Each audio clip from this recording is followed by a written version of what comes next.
All right. Welcome to Chapter 1 of the Ultraviolet Catastrophe, a 5-part miniseries brought to you by Standing Stones and Hearthside Enclave. Today we're playing Follow by Ben Robbins, a game about working together or falling apart. I'm August.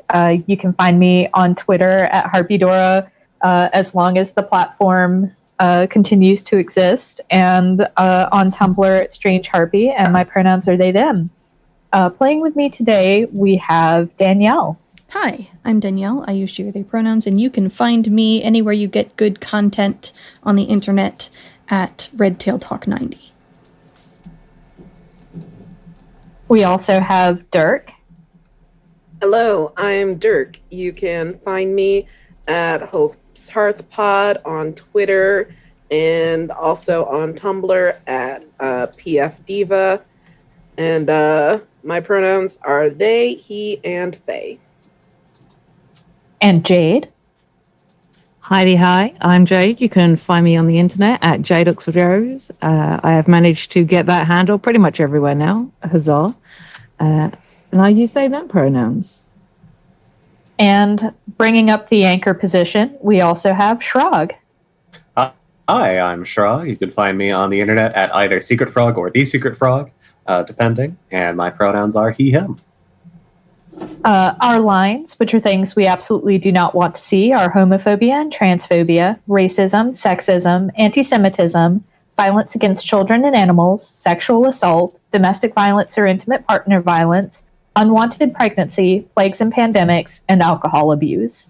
Our veils, which are things we're fine with addressing but will just fade to black on, are steamy situations, graphic descriptions of bodily harm, and terminal illness. With all that out of the way, let's get started. Woo. So, yay, we have a woo. As we said at the top, we'll be playing Follow by Ben Robbins. And the first thing that we do for playing Follow is, we choose which quest. Mm-hmm. Yes. Sorry, scrolling up to make sure that I'm going in order. We choose which of the Follow quests we're going to play today. And the quest that we've chosen is the Breakthrough. Our invention will change the world if we can make it work. We're the scientists, researchers, builders, and believers working on making our project a success and delivering it to the world. One of the things that we do to play the Breakthrough, we customize our quest together. So let's talk a little bit about our setting. We've kind of done a little bit of a loosey-goosey idea. We kind of want it to be fantasy or fantasy adjacent. And magic exists and is kind of the main subject of our research. I don't know if you want me to read what's in the parentheses here. Cat, I swear to fucking God. Excuse me, I'm going to murder a cat. Okay.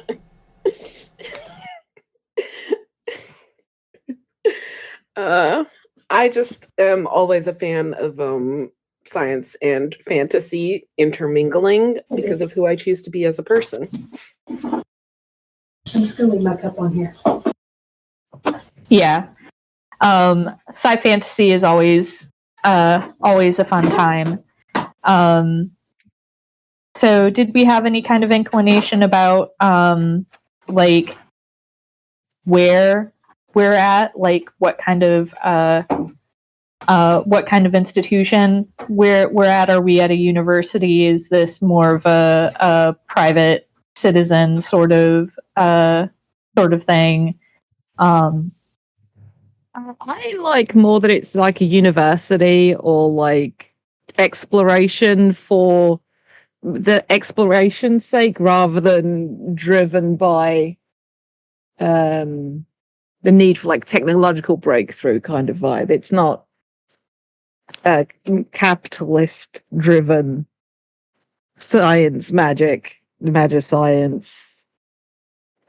Okay. Love you. Mhm. Love Yeah. you too, babe. Yeah, I agree with that. Okay.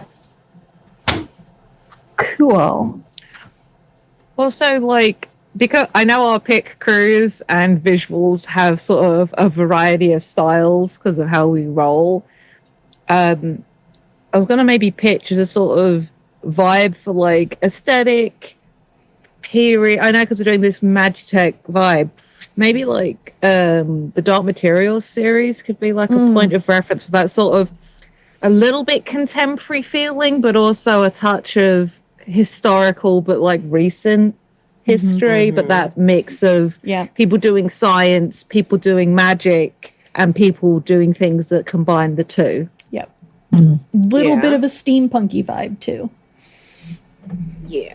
Yep. You know what? I'm not ashamed. I have had my steampunk phase. Yeah.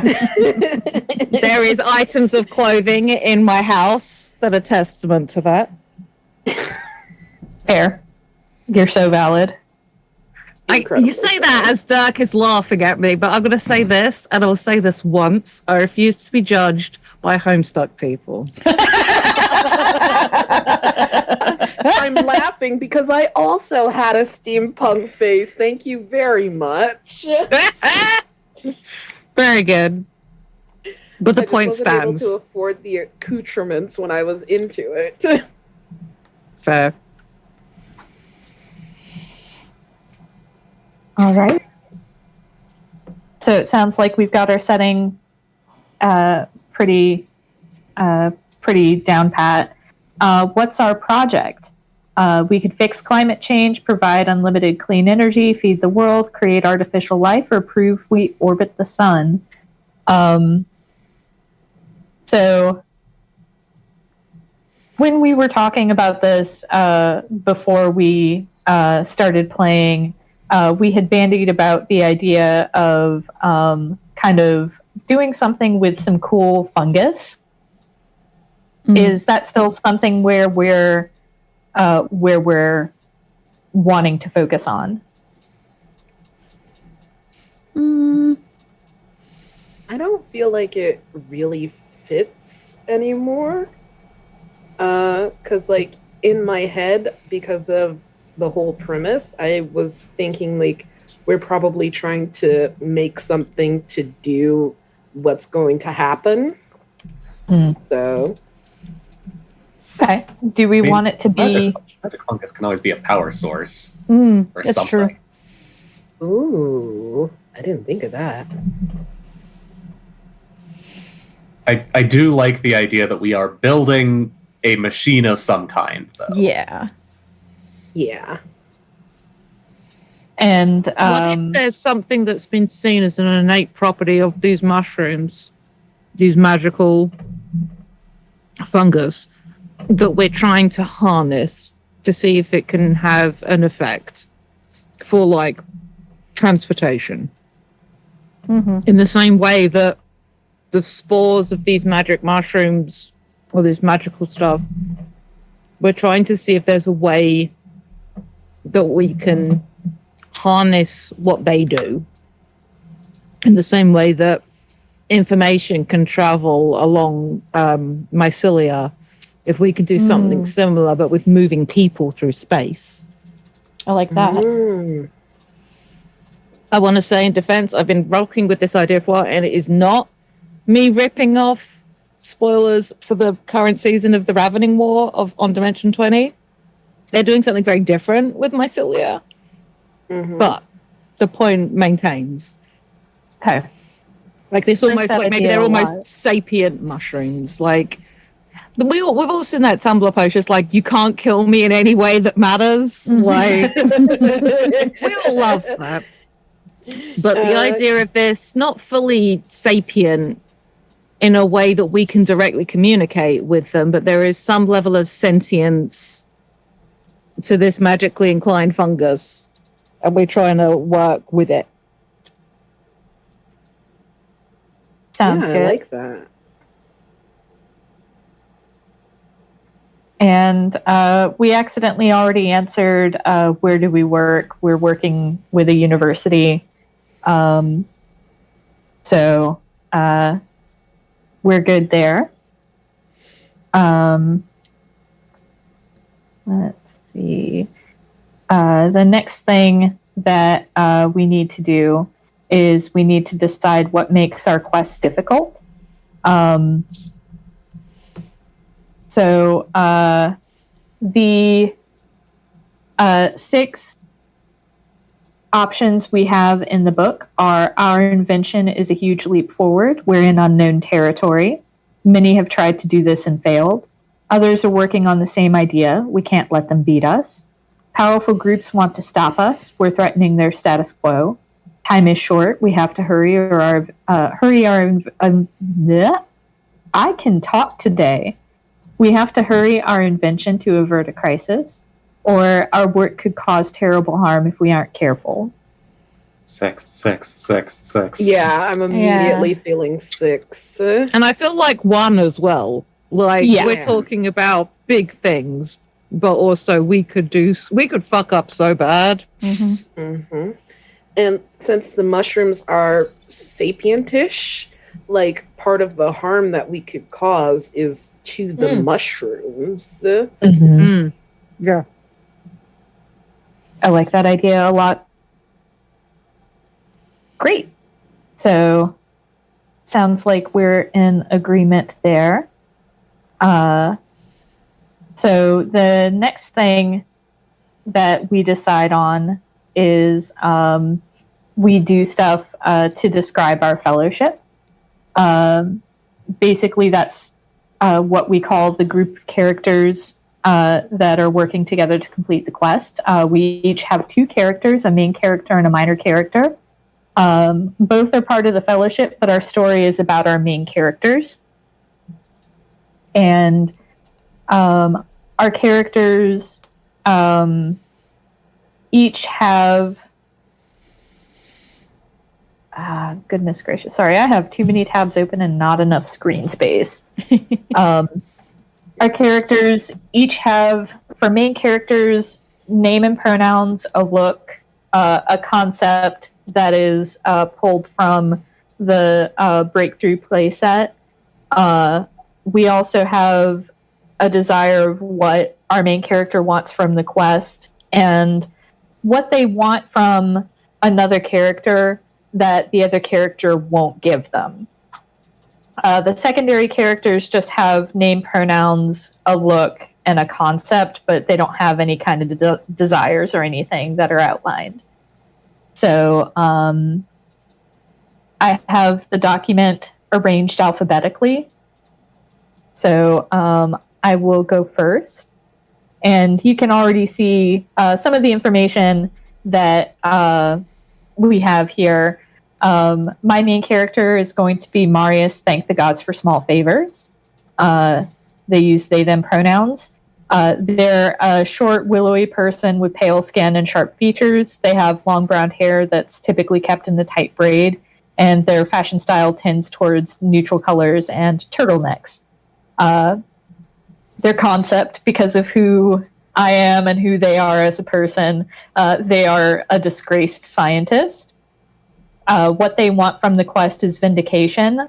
Prove I'm not wrong and my ideas can work. I'm not a disgrace, gods damn it. And let's go through what we want from the other characters after we finish our introductions. And my secondary character is Parker Young, uses he, they pronouns. And they're a heavyset young trans man with tousled light brown hair and large brown eyes.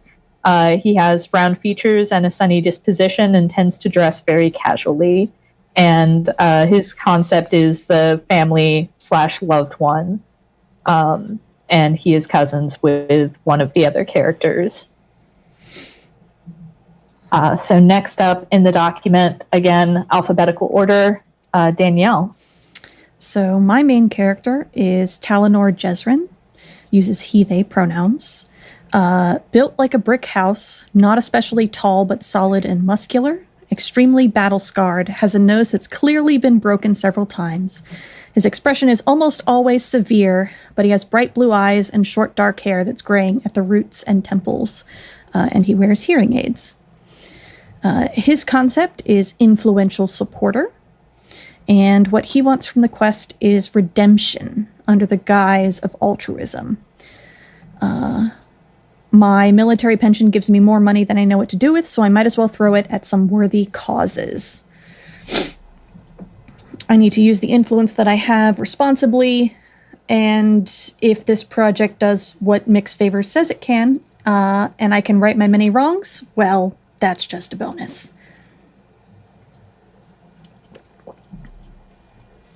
My secondary character is Erwin Rucker, uses he/him pronouns. He is barrel-chested, blonde, and blue-eyed, excitable, and achingly genuine. What if a border collie were a person? Many, many scars from different animals he definitely shouldn't have picked up. And his concept is unorthodox scientist. And Dirk? My main character is Rebel Vanguard. Zay uses they/them pronouns. Their look is a tall, mask of center Pacific Islander with a short dress under a cool jacket, which always has an inhaler in one pocket, plus a trinket for interacting with their god, Gibber, in the other. The trinket changes irregularly based on a variety of things. Rebel's concept is the visionary, and what they want from the quest is altruism. Rebel has ideas on how magic and science can work together and wants to see that taken to the logical extremes it can be for the betterment of society. My secondary character is Ishak Kuri. He uses he/him pronouns. His look is a late 40s South Indian man, very fit, and his concept is by-the-book scientist. Jade. My first character is Delphine O'Reilly, who goes by Phee and uses they/them pronouns. Long and lean individual with pale skin, grey-green eyes, and a mostly shaved head, except for some faded indigo bangs up front. The sort of typical, I say typical, but it's that punk hair that you've seen a bunch of times. If you're me, Jade Rose, it's because you watched Tank Girl as a youth and imprinted. And they perpetually dress like Laundry Day, but like there's a slight punk sensibility to the clothing, but it's like punk but lab wear appropriate, because their concept is the lab assistant. What they want from the quest is a revelation and vindication, and I will not elaborate on what that means just yet. They have something they're hoping to get out of this that will confirm some things. They're hopeful, but secretive about it. My secondary character, acting as the public relations guy for the university, I guess, is Morden Faraday, uses he/him pronouns. Has light tanned skin, dark wavy chin length hair, and dark eyes, perpetually wearing tinted sunglasses like a douchebag. He probably has a medical reason for it, but he does not care about being referred to as a douchebag and will just grin at you if you call him such. Looking at the art I made for him this time, he is giving me big Tim Stoker vibes, and I'm not mad about it. So shout out to my fellow Magnus Archives appreciators in the audience. Tim and Morden should never meet. Dear God. That would be a whirlwind one-night event. Everyone would have a good time. And yeah, Alright. Dirk. No, Dirk's on there. Nice. Shrug. I'm sorry, I can't read. So my primary character is Vivien Blackthorn, the security officer.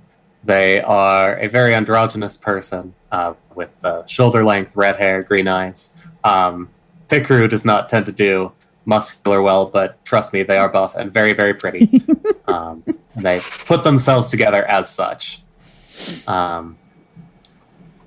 Their goal from the quest is altruism. They really do want this work to help people and not tip their hand too much, but their primary goal is that they know that these people can succeed, and they're afraid of what will happen if they succeed without Vivien. And my secondary character is Dave Brown, the project manager. Take the most average man alive and make him a wet cat. He is very much a wage worker and has been for many years.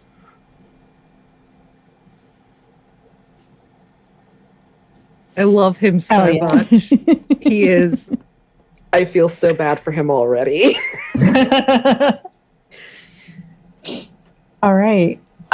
So starting back at the top again, what I want as Marius from Talanor is trust. Believe in my motives or ideas. My methodology isn't suspect, and I know what I'm doing. What Talanor wants from Rebel is also trust. I need Rebel to believe me when I say I'm not doing this for selfish reasons. What Rebel wants from Phee is love. Me being in love with you has nothing to do with you.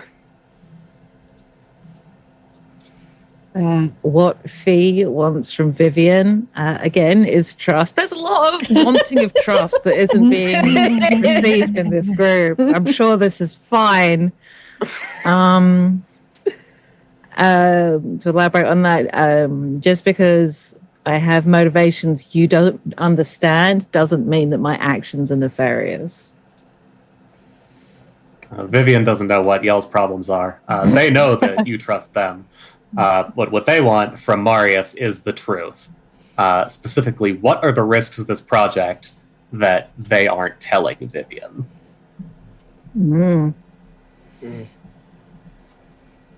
Awesome.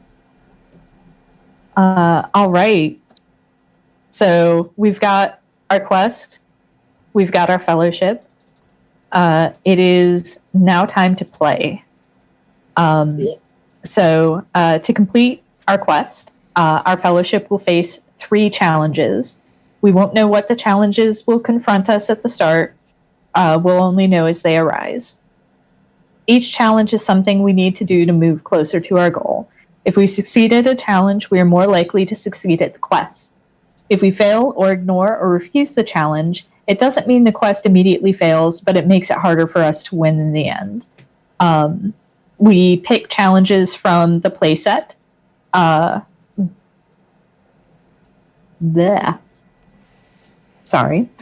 We pick challenges from the playset, but our choices and the order that we put them in define the flavor of our game.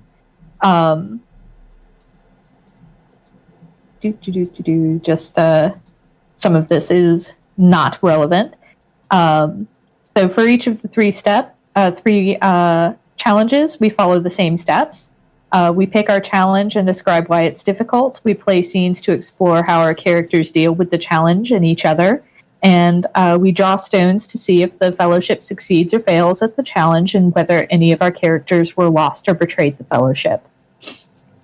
The 3rd challenge is different. Its outcome determines the success or failure of the entire quest. But our wins or losses in the first 2 challenges influence our chance of victory. After the 3rd challenge is resolved and we've seen whether the fellowship succeeds at the quest, we'll play a short epilogue to look at the characters' lives after the quest. After all that was said and done, was the quest worth it to them? So we choose a player to pick the first challenge. And it must be someone. So with the first challenge, it doesn't matter, but it must be someone who has not picked one already. And the person who selects the challenge establishes that it's the next important step we need to take on our quest. And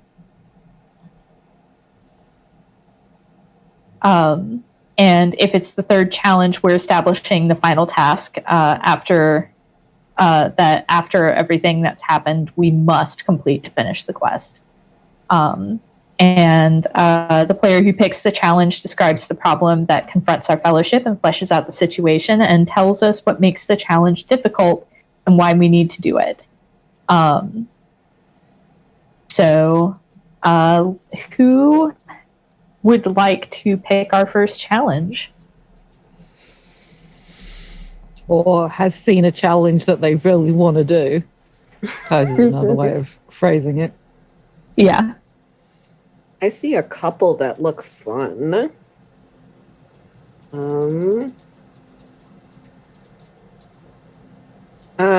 Yeah, I have a thought for the first challenge. Oh yeah. Alrighty.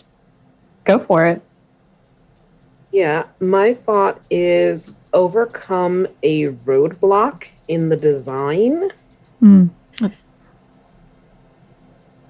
And I feel like,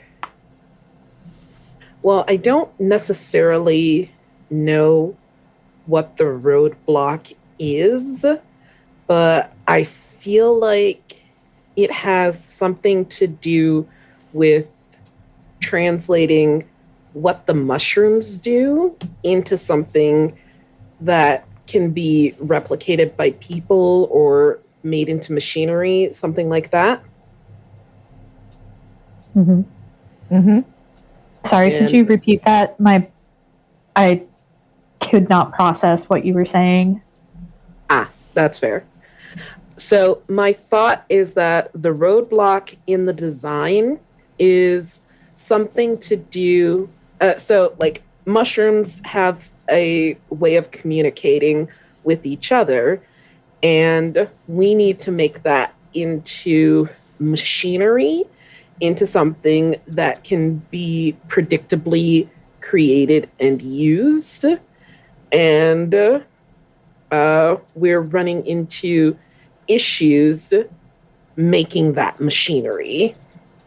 I think specifically the problem we're having is that, like, I guess more than like making the machinery, the issue we're having is we can't figure out how the mushrooms are doing what they do. Mm-hmm. Cool. When we, oh, sorry. No, go for it. Yeah. When we were talking about how the mushrooms do something that we want to do to make like teleportation happen or something like that, something I was thinking is that maybe in the wild, like people have seen like animals going up to these mushrooms to eat them and then like appearing somewhere else, disappearing from where they are and moving somewhere else. Love that. Mm-hmm. Yeah. And I think the issue we're having is figuring out how they do that. Mm-hmm. Yeah, so we can replicate it. Yeah. Yeah, absolutely. It's like we've replicated the structures of this mushroom, but we can't make it do. How do? How do? What is the missing How do ingredient that mushroom here? do? I have replicated the entire mushroom. Why isn't it working? Mm-hmm. Yeah, I like that a lot. It's good. I feel like that sort of description kind of does encapsulate what makes it difficult, but I suppose it's like it's a different sort of magic Mm-hmm. Mm-hmm. to what It's like if you don't understand, or if you can't read the alphabet, you can't begin to translate the words that you're seeing, because it's in a completely different alphabet to what you're familiar to.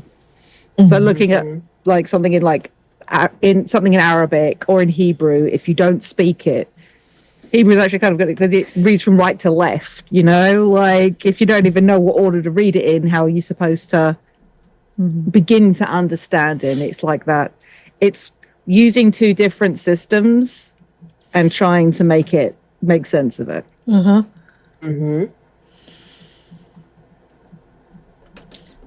So Dirk, because you determined the challenge, you then choose which main character you think would be the first to decide how to deal with this problem, and you can't pick your own. Like, who would take the lead for this problem? Who's going to do the first scene?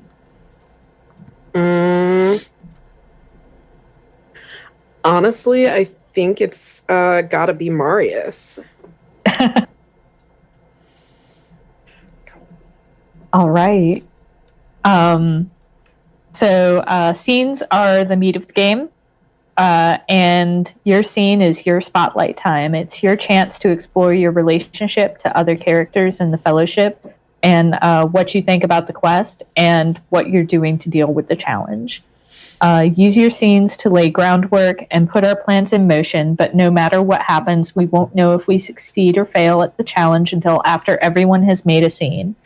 We may think that things are going well or poorly, but we won't learn the outcome until we get to the climax. So, one other nifty aspect of follow is consequences. If someone thinks you described your character succeeding at something too easily, they can add a consequence and describe how your actions put another player's character in danger or difficulty. The consequence may be something you didn't want and could not have foreseen, but it's a side effect of your actions nonetheless. Anyone can add a consequence, not just players in the scene. If you're making the consequence, you can put your own character in danger however you want. But if you want to have the consequence fall on someone else's character, describe your idea and then adjust or negotiate until that player approves, since they have final control over their character. So, just a fun little twist for everybody involved. So, I think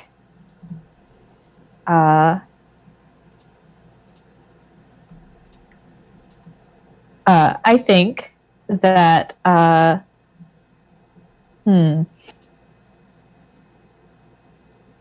Marius is probably working with Phee and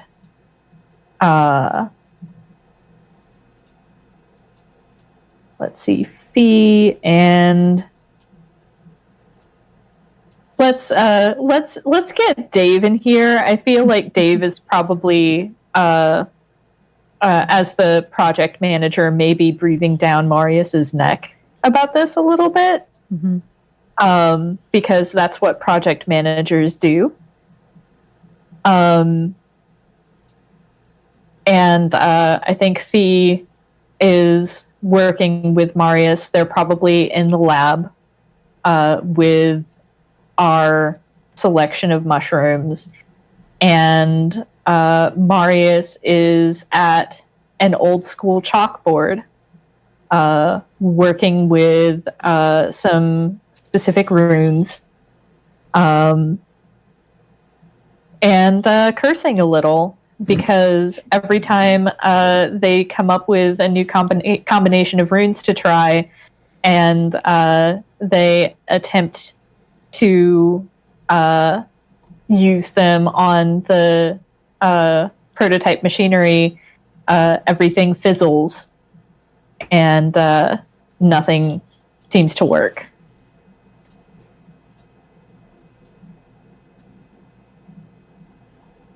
So that is where Marius is at. I'm not sure where Phee wants to be, or how Dave wants to come in here.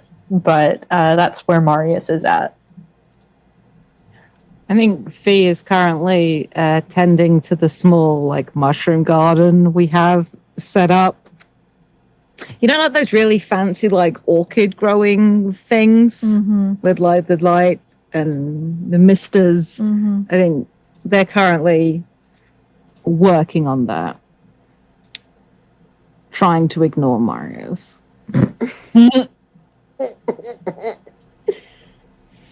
Well, you know, it's like when, you know, sometimes how your cat just needs to yell and it doesn't want anything from you. It just is yelling, perhaps to hear the sound of its own voice. Who knows? But it's sort of like, I'm just going to leave them to it. If they want me to input, they'll ask for input. So it's just carry on. Pat, I don't know if this is your first introduction to Marius. They're fine. This is just who they are. There's a reason Marius is canceled. Yeah, it's true. To be clear, I love Marius. I am the president. Not of the Marius did nothing wrong club, because Marius has done plenty wrong. Yeah. I'm just president of the fan club because we love them.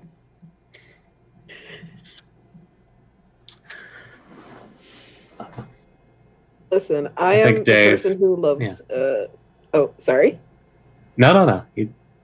It was an entirely irrelevant comment. We love those here. No, I was just saying I'm the person who likes Elias Bouchard from the Magnus Archives, so... I was thinking about how Dave is looking in this scene at the moment. I think he is staring a little blankly at this chalkboard. Kind of scratches his scruffy beard a little bit. Just like, all right. So run me through this again. What is the problem? Because the faculty was told, I told the faculty that if you could replicate the structure of the mushrooms, it would solve your problems. So what's still missing? There's more than just the structure and play here. It's like electric wiring. The wiring itself does not power the fixture. The wiring is just a conduit. We have the conduit, but being able to conduct the energy is proving difficult.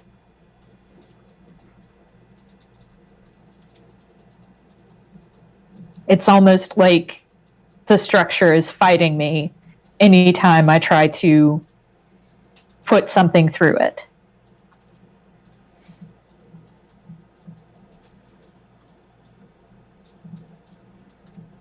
So what do you need? More juice?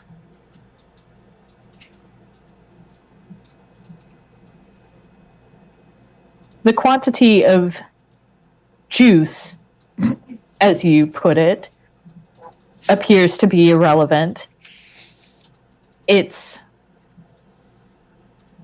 the type of energy that we're feeding through it seems to be the issue. But nothing that I've tried so far has managed to produce a result.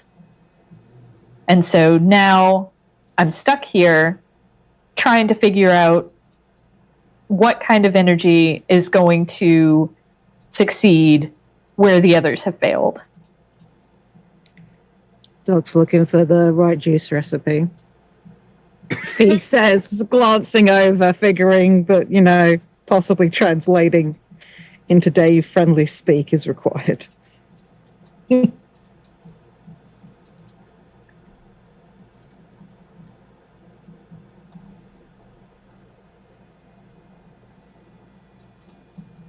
And Marius goes back to the chalkboard, kind of ignoring Dave, as they try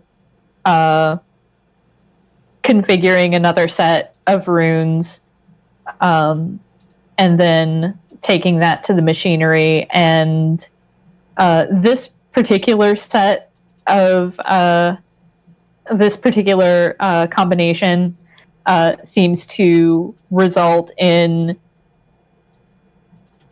an energetic response. Sparks fly, Marius recoils, and is just like, damn it.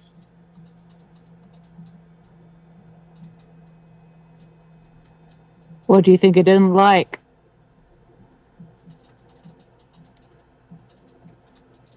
It's difficult to say. Hey, August, what does Marius actually think in that moment? I think the reason that I think Marius is specifically trying to prove that they're not just faffing about, because that's what they feel kind of threatened by Dave about. And so they're just like throwing spaghetti at a wall at this point. Just feeling stressed. I feel like this has introduced an element of time pressure to the challenge in some ways. Yeah, Phee will go over to Dave as Marius is like back at the chalkboard, being like, I don't think you're helping. No offense. Look, You know, it's like when somebody's at your shoulder watching you type and you start messing up. the faculty, the investors, they want news. They want an estimate. If you need more time, I can try to get it for you. I don't care as long as they're paying us. I get it, all right? Look, they're trying. I know they look like they're just being an asshole, but they are trying. Being an asshole is just a byproduct of who they are.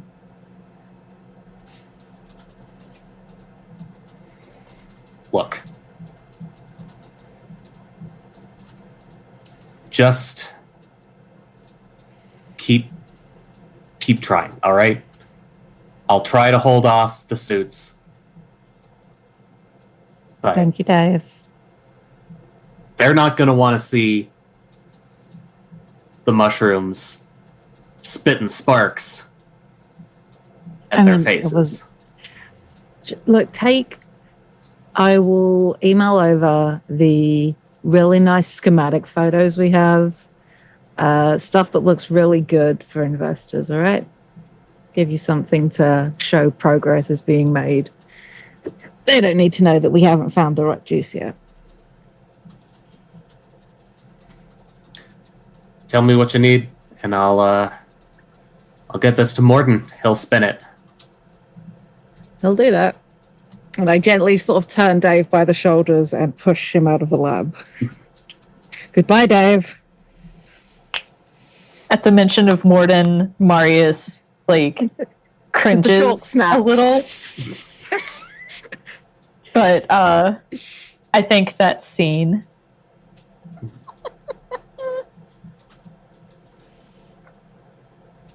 So now we continue down the list, so that means it's Danielle's scene next. Okay.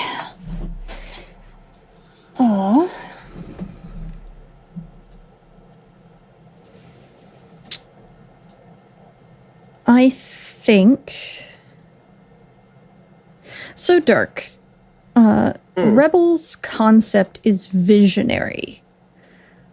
What do you envision that meaning in like a practical sense? Like, what does they do?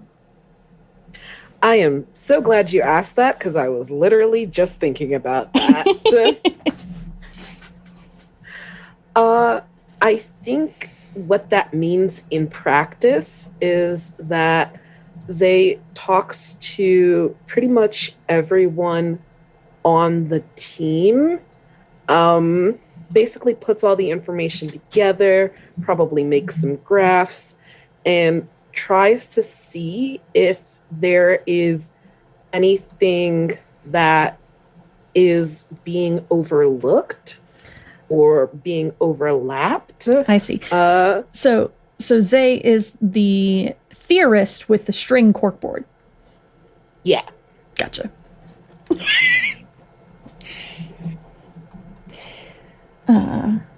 Cool. Were you... I'm sorry, I cut you off there. Did you have anything else to say about that? No,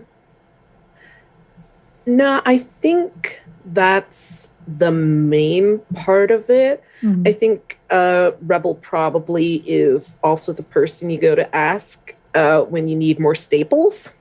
So the quartermaster as well. Okay. Listen, there's only so much time you spend ordering staples and pens and notepads. Yes, I have in fact worked in a lab before. I do know how. I know how it be.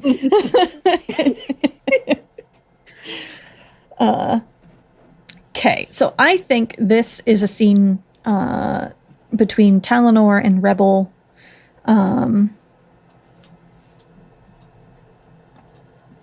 Perhaps Vivien is also there, but I think basically Talanor has come to Rebel's quote-unquote office / working space where Zay has the their giant string board set up. Mm-hmm. And I think he has a cup of coffee he has 2 cups of coffee. And as he walks in, he kind of just clears his throat and offers the other cup of coffee to Rebel. I think when they come in, Rebel is currently looking at the pinboard, which, because of who I choose to be as a person, is a little bit sci-fi hologram board and a little bit magic. Mm-hmm. So, the things are all up there and visible, but they can move around. Oh, it's a bit like that. It's that one thing. You can zoom it out or zoom it in. The table friends used it for some recent Magic game. Whatever. Long story short is it's very interactive, and Rebel is looking at different information, maybe opening an email or something. And when Talanor comes in, Rebel looks up and yeah, like a mind map. Thank you, Packbat. But yeah, when Talanor clears his throat, Rebel looks up and says, "Oh, hello. Is that for me?" He looks at the proffered coffee and looks back at Sem like, yes. Excellent. Rebel takes the cup of coffee and actually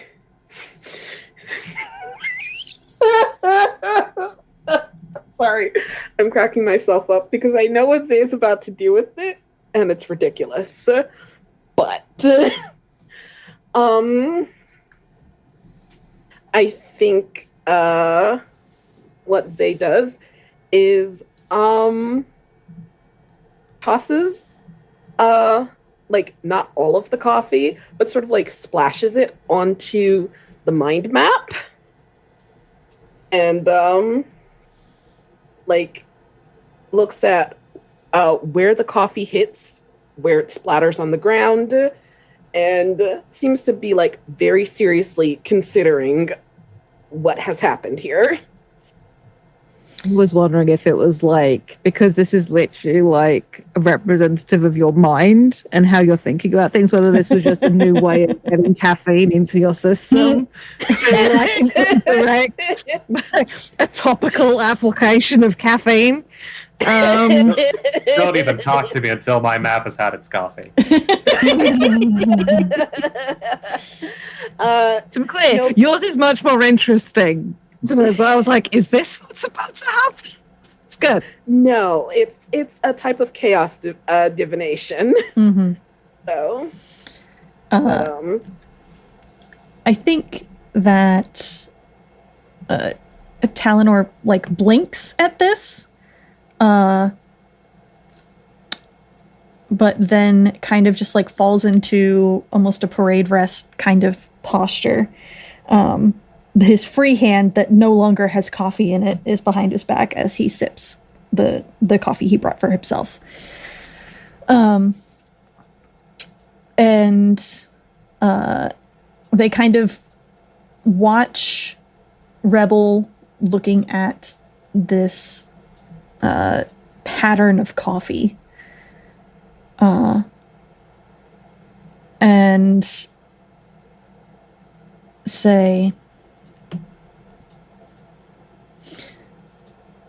so have you found anything to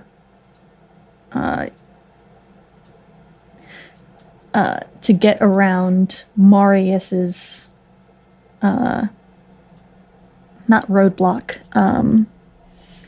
not obstacle either, problem?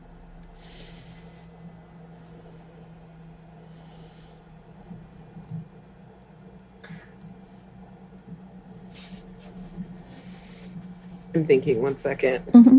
Yeah. In the meantime, I think I would like Vivien to be here if that's Mhm. all right. Mhm. I think this is a case of like Talanor is a VIP in a sense. Mm-hmm.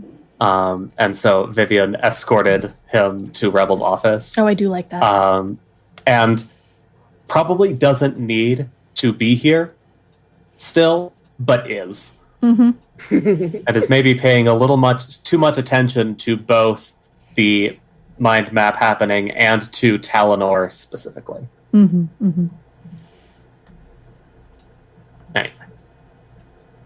Just before we get too deep into conversation, Mm-hmm. in case Rebel wants to say things that Vivien shouldn't hear.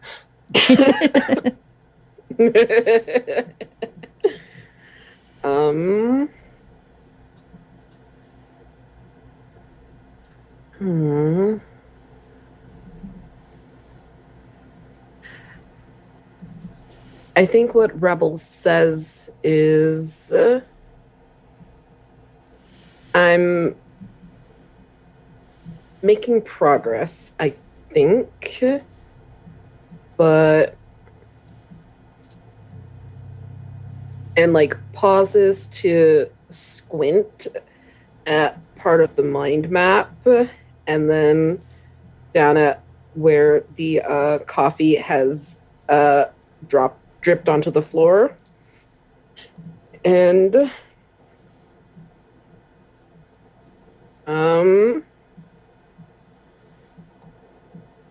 Zay says,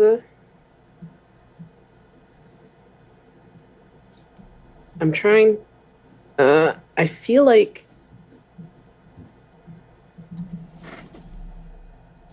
the answer is, and making vague hand gestures, like they can't find the words, because I keep starting sentences that I don't have endings to.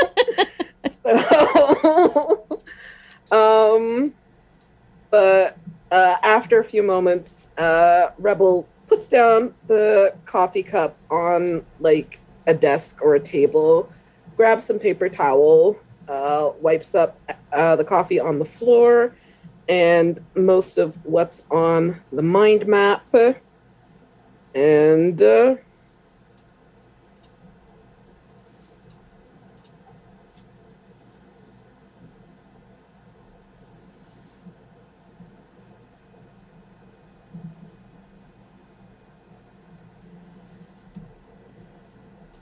okay, so I know what's in my head, but I don't know how Rebel would communicate it. Specifically to Talanor, but just in general. Mm-hmm. Could you extrapolate it?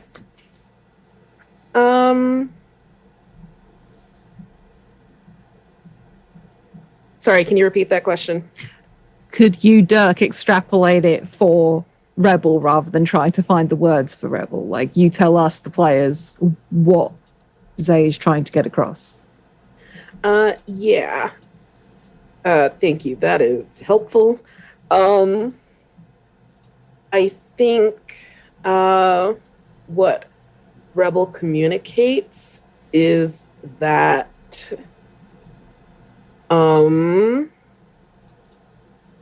there is some sort of like missing connection, but Marius not finding it is not a fault in Marius's ability, in like Marius's work or methodology, basic, and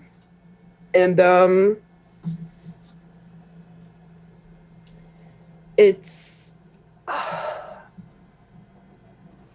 gosh, because like the basic thing I'm thinking is that like there's something about the mushrooms that partially responds to like emotions or energy or something like that. Mm-hmm. And Marius has a specific energy that Just say Marius is not chill enough for the mushroom. yeah. Well, it's not even just like not chill enough. It's just that like Marius like probably doesn't realize that there is a specific energy that needs to be happening, and B, even if Marius did realize, would have difficulty like giving that specific energy because of who they choose to be as a person. Ooh. And sorry, go. Oh no, go for it. I was going to ask if Vivien cuts in with a metaphor here. Because I do like the idea that they were looking at the spilled coffee as well and picked up on a little more than Rebel thought they would. Just realizing where they're going with this discussion, just like, Marius is trying to work this like metal. It should be more like glass blowing.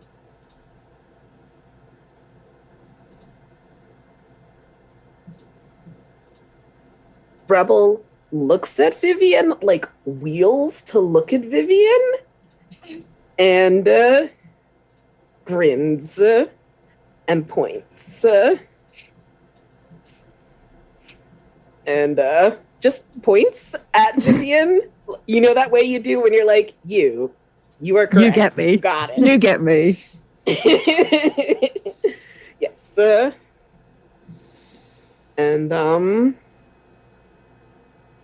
Rebel says, that's exactly it. I didn't realize that's what I was trying to say, but that's exactly it.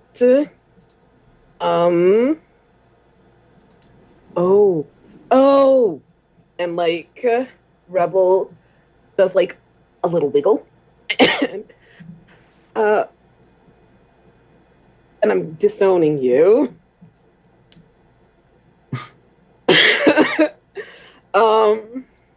But like Rebel does like a little wiggle and basically like resumes talking to Talanor and basically says like there is scientific method, there is magic. There is magic with the scientific method.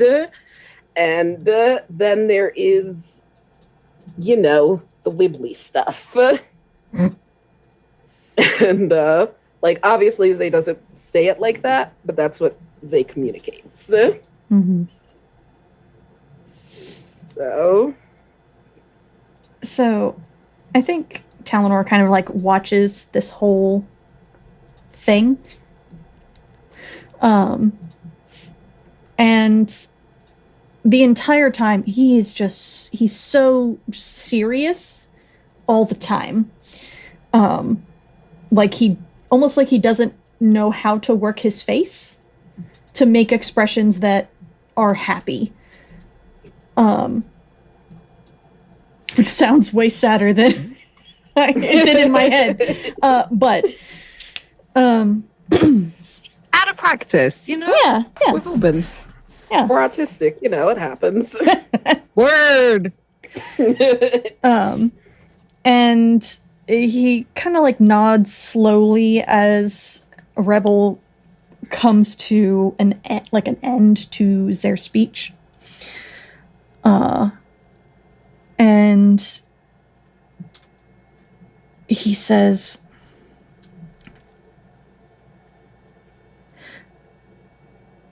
"So, do we need to take Marius off the project? Or put someone else in charge?" No, I don't think that's it. I think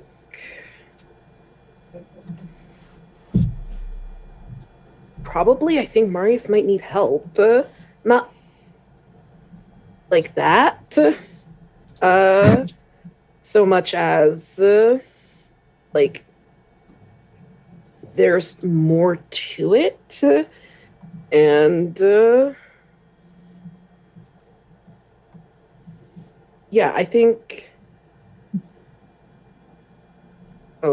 they're not gonna like this. I feel like there just needs to be more people involved. It's fine. We've just got to bring Erwin in. That energy in the room. What can go wrong? They'll balance out.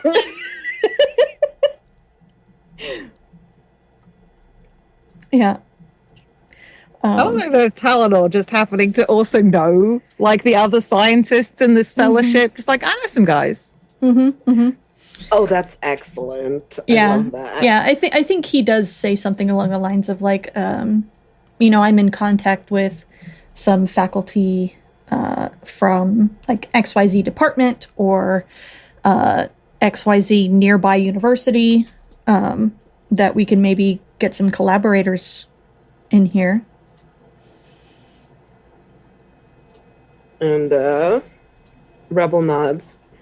I think that would be helpful.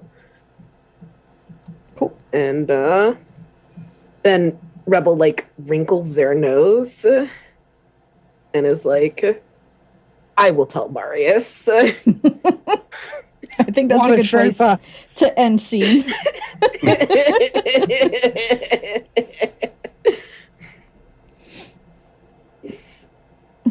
And it's now Dirk's scene. Yep.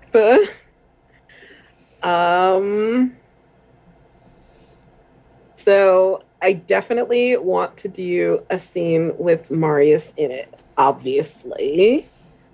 And I kind of do want Erwin to be there. Yeah. This is Talanor has contacted Erwin. Erwin is here to tour the facilities. But also you haven't been able to break the news to Marius until now. And so you offered to be the one to give Erwin the tour so that you can also break the news to Marius. I was going to offer up Morden giving the tour with that's Erwin also good. To bring in mid-conversation. I like that.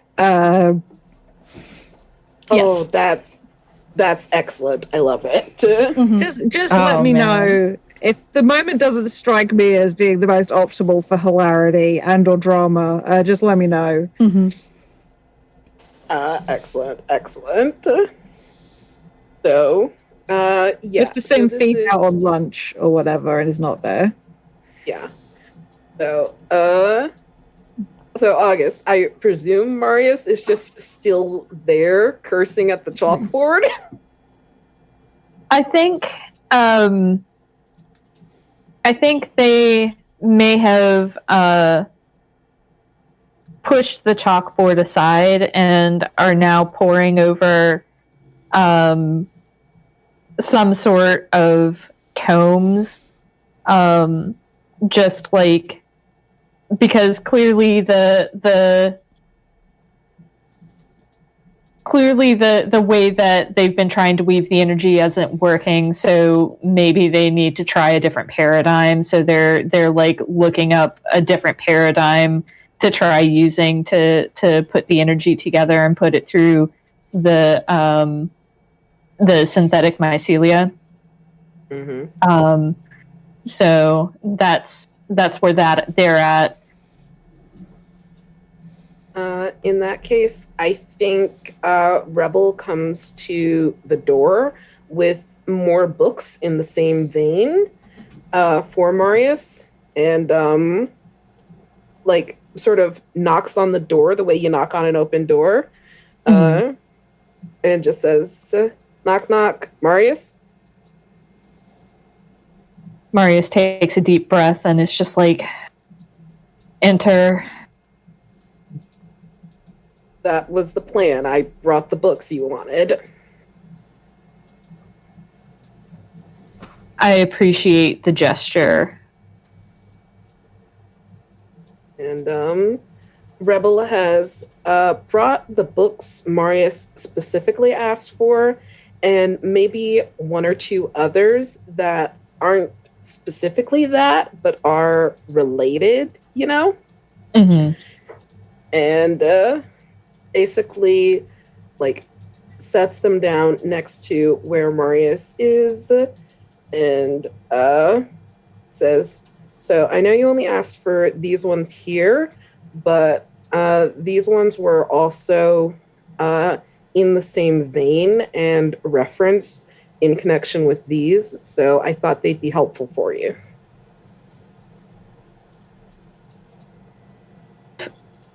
Thumbs through, just like, briefly scans through one of the additional tomes and nods and says, "This could be a good lead."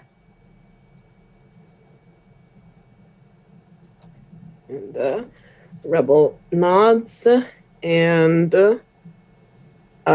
looks at the chalkboard and just like, "So how are things going?" Marius gestures to the experimental setup, and Rebel can see all of the scorch marks. And like there maybe even is a part of like the setup that's slightly melted.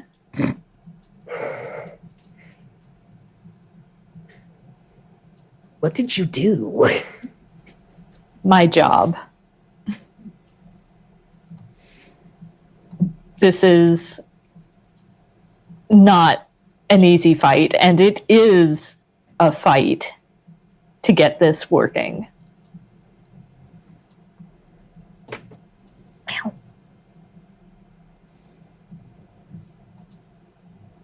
I feel like I want Rebel to say something like, "Why is it a fight?" but not exactly that. Mm-hmm. I think Rebel is trying to fish for how Marius feels about the project as a general whole. What if it's something like what makes it a fight rather than a debate or a dialogue? Yeah. Or whatever word Rebel might choose. Yeah. I think Rebel says, "Okay, so why a fight and not like a conversation?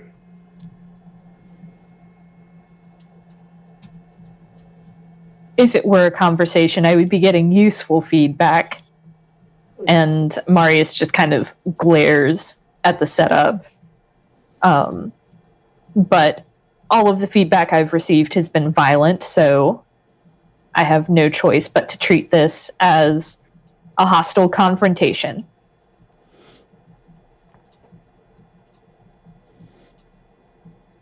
Do you know how the mushrooms provide feedback?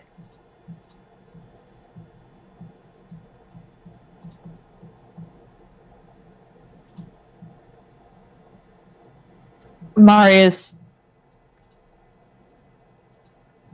kind of shakes their head and says, "This isn't about the mushrooms themselves. This is about our ability to synthesize the way that the mushrooms conduct energy and thereby manipulate that energy so we can use it to our own ends. If I knew how the mushrooms conducted this, we wouldn't be in the situation we're in."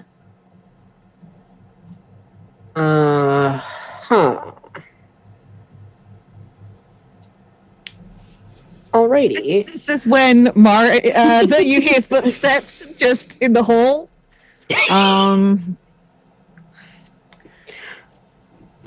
All right then, Miss Rucker. Or do you prefer Doctor Rucker, Professor Rucker? Just call me Owen. Really, it's totally fine. Absolutely. All right, Owen. Well, here we are. This is where the magic happens or doesn't happen, as it happens to be. Marius, Rebel. Fair day. This is Erwin. This is the scientist that Talanor has brought in to help. Erwin smiles really big and steps forward and offers his hand. Like, pleasure to meet you. Like, is very stiff. Glares at Morden, and then again very stiffly takes Erwin's hand. It's they don't do a limp fish handshake, but it's not like they're not like trying to vie for control or anything like that. They don't have anything to prove with this handshake. It's just very perfunctory. His hands are very warm and calloused, and he doesn't like try to shake your arm off. It's just like firm grip, smile. I've heard so many good things about you, Dr. Favors. Not from me, says Morden from across the way. Rebel is just looking at the ceiling, like, this had to be happening right now. Jade, I do want to confirm that Morden and Marius are still exes in this universe, right? Yeah. Okay. 100%. Good. In that case, I think Rebel absolutely says, "You're not helping." I can leave. I will leave. Air kisses either side of Rebel and just walks out, just like, I did my job. Goodbye. It was great to meet you. Great to meet you too, Owen. Good luck. Pops head back around the door, and they don't actually bite, even though they look like they want to. They're not nearly ballsy enough for that. Walks. Get out of my lab. I'm not in your lab.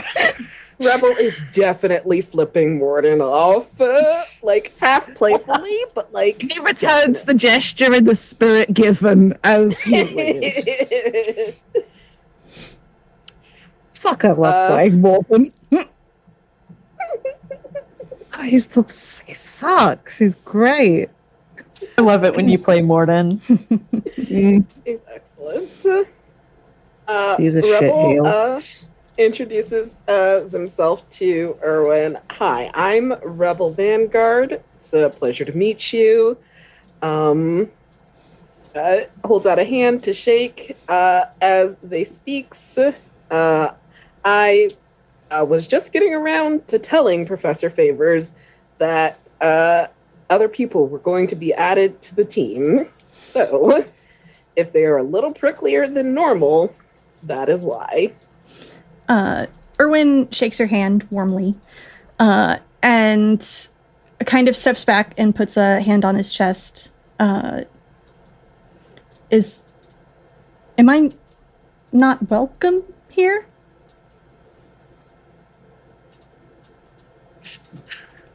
No, you are absolutely welcome here. I just was just now getting ready to let Marius know. And like Rebel looks at Marius. I spoke with Talanor the other day, and based on what I've been looking at, this project needs more people. Because vague gesture, not at Marius, but just in general. Because you are who you are, and you are not who gesture at all of Erwin. He is. And he is not you. I see. Ooh, And, are these the mushrooms? Yes. Yes, they are. And Marius looks a little resigned. Erwin steps forward as soon as Marius confirms this, and like is right up, face in the mushrooms. These are gorgeous. Have you told them that they're gorgeous? Look at them. Look at all these colors. You know, I didn't know that. A couple of the mushrooms start glowing a little at the praise. I didn't know you could get them to grow in captivity. Whoever's taking care of them must be doing a great job. They're so lovely.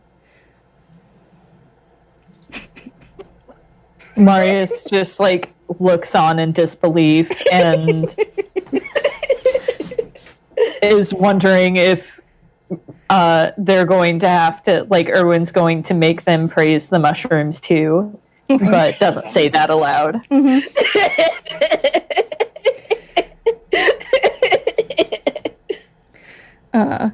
And I think Erwin kind of turns and looks at the chalkboard. Still kind of like absent-mindedly petting the mushrooms. And he points at the equations and he says, "That's brilliant. I would never have thought to use Nebuchadnezzar's equations for this kind of thing." And at that, Marius perks up and is just like, yes, well, I mean, the typically used Mordenkainen method was clearly not appropriate for this particular use case, so I decided to go a little further afield in my testing. Erwin nods along. Yeah, that's really smart. Have you ever thought about mixing Nebuchadnezzar with Ashlyn?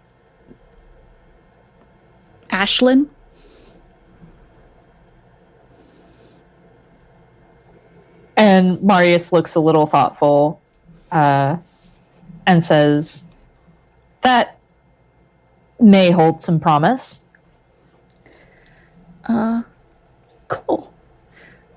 Well, Rebel gets the revel in being right. In the background. Just like, yes.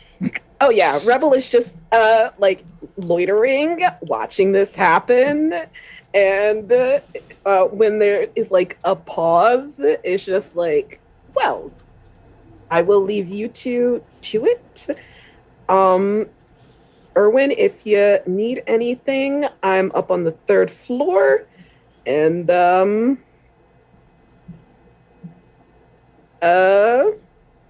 just like gives a little wave and slides on out.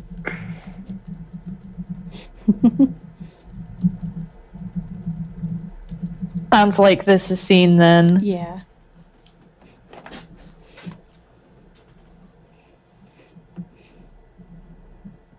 Cool. Jade. Alrighty.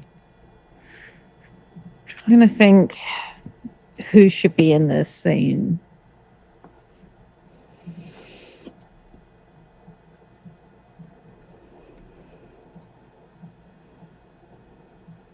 Trying to think who we haven't had on camera yet as well.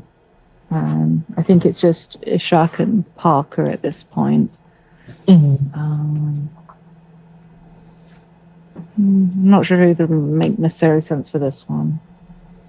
I'll leave this open to anybody that wants to come in. I think this is later, maybe even like after dark. The lab's like shut up for the night. I assume Marius will eventually be convinced to leave to go sleep and eat. And Phee lets themselves into the lab and goes over to the mushroom enclosure, vivarium maybe, however we want to describe it, and sort of clocks how vibrant some of them are looking, and smiles a little and rests their hand on like some of the soft moss just around them and says quietly, "Well, you look like you've had a good day." And then looks like they're listening to something and nods. I'm like, oh, maybe I'll get to meet him tomorrow. Pulls the hand away and goes about feeding them, I guess. It's like setting off the misters or whatever, checking the pH levels in the soil. The general upkeep of the space. Mm-hmm.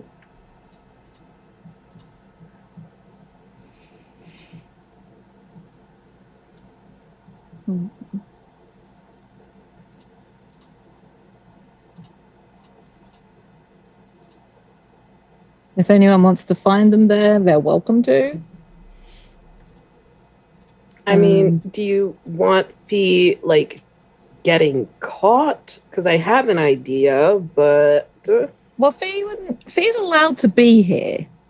Mm-hmm. Like, it's not unauthorized. But, I don't know. To be clear, I don't think anyone else involved with the project has seen them apparently talking to the mushrooms. To be clear. So that's not something they do when anyone else is around. And like, it's not like the way Erwin was talking to the mushrooms, like one might talk to an animal, like something that can clearly recognize things but doesn't expect a response. Mm-hmm. Whereas Phee was clearly listening to something. Mm-hmm. Man, it's interesting if Vivien is here, but also Vivien is about to have a scene, so I might want to say You are allowed to have 2 back-to-back scenes with your character in. Gestures to the fact that Dirk just did that with Rebel. I have a thought. What you got? Audience, out of character, I am the kind of person who likes to know how my character interacts with others. And we decided that Ishak and Vivien are workout buddies. So here's a fun thought. What if Ishak and Vivien are down there because Ishak left his shoes? Mm-hmm. Oh, what? And like Vivien, is that they're making, or it's literally like they've come back up after working out, so Ishak can find his shoes. Cool. Just clarifying. Okay. Very good. Yeah.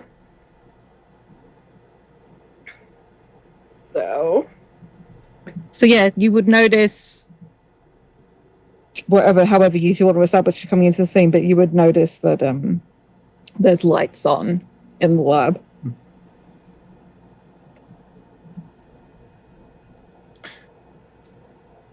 I think there's just the tail end of a conversation as they both enter the lab. Vivien just like, look, it's a good thing that you work out with me because I actually have keys to this place, and this place doesn't shut down until I'm gone. I am very lucky. My boyfriend would make fun of me if I came home without my shoes again. Doesn't have full on quite caught in the headlights, but it's a little bit like.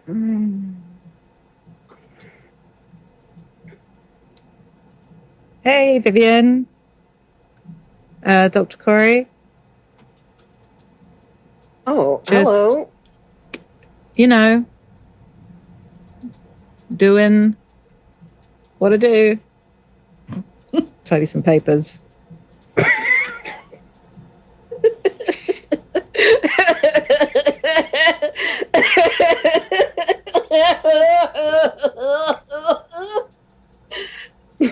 Ishak looks skeptical.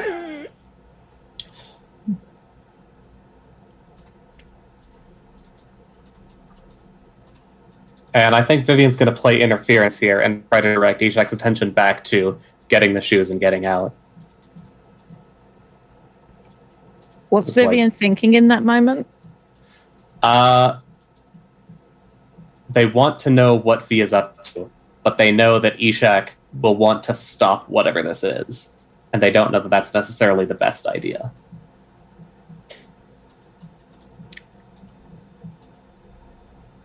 Phee will point over. Sorry, Phee is Schrag symbol. Phee. I'm sorry, I chose this character name. Sure, this isn't at all confusing for you. Phee just gestures over to Ishak's sort of like workstation. Says, "I think I saw your shoes under there when I was sweeping up. I have to come in to make sure that the mushrooms are good, and I thought I would tidy up while I was in here. I need to wait a while for the pH test to finish." They're the reason that I stay late here anyway. It's good to know that I don't have to reopen to reclose after a workout. The skepticism on Ishak's face is so high. He is just... What's he thinking? He's just like... okay. I know something is going on here. I have no idea what or what even could be going on here, but I know something is up. And he's just like, all right. I'm sorry if I seem skittish. I just wasn't expecting to run into anybody. Professor Favors knows I'm here. Said it's part of my responsibilities as part of the project. I know you're pretty new still to this project. I mean, not the university. I am sorry if I startled you by being here. And they're being genuine. Mm-hmm. Yeah, I don't know and how honestly, Ishak feels about somebody seemingly knowing the right thing to say, but it is the right thing to say. Oh yeah, like it does work because like the mention of Marius Professor Favors says this is part of my duties. Ishak definitely gets that look of, oh yes, that person. And it's just like, well, don't overwork yourself, I guess. He goes over to like get his shoes, and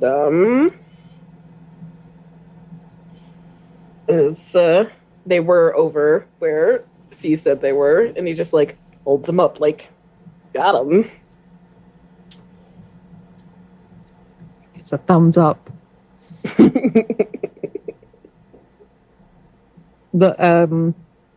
Phee like looks to Vivien and just like, I'll just be about another 5 minutes. I can meet you downstairs before you lock up. Of course. Thank you. Pivots on a heel, goes back over to the desk that they were working at.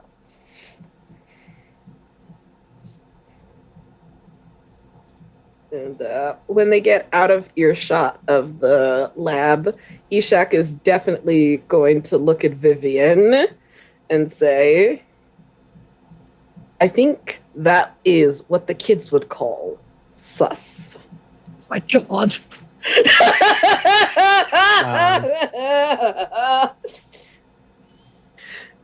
He is fully doing this on purpose. Tracks.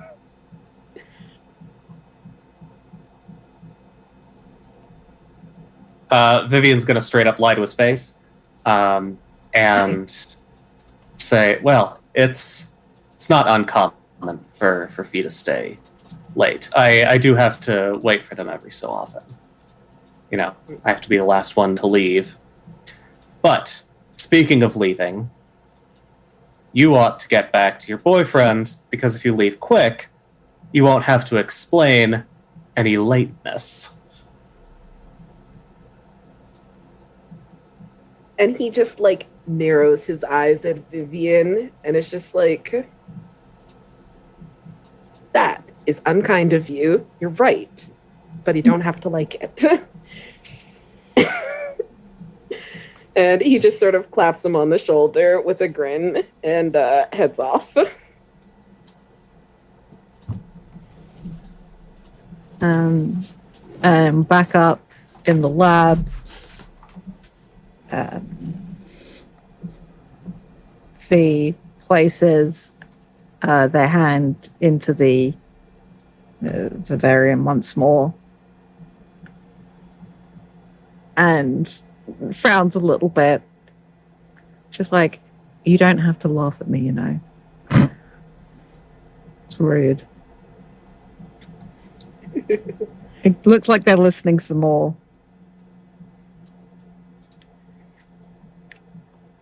Smiles. It's just like, all right, yes, I will encourage him to stick his face in here again tomorrow. Pulls hand away, starts turning some lights off. It's like, fucking pervy mush. Heads out of the lab, closes the door. For those of you who don't know, this is a nod to some of Owen's tendencies, and I just like the notion that the mushrooms pick up on that. And just like, this guy, he's weird. He's our kind of weird. Okay, I don't want to know why you like the new guy. Okay, that's your business. Look, monster fuckery is a two-way street. Monster has to be interested in the person, all right? All the love in the world to Owen Rucker, whose name rhymes with, you know. I wasn't going to call Jade out that hard, but now that do you mean Danielle? By any chance in that moment, Dirk, having called Danielle Jade twice in like the past week or so. Oh my god.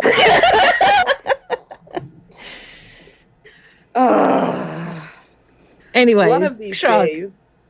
Corporate wants you to find the difference between these two podcasters. They look the same. I'm sorry.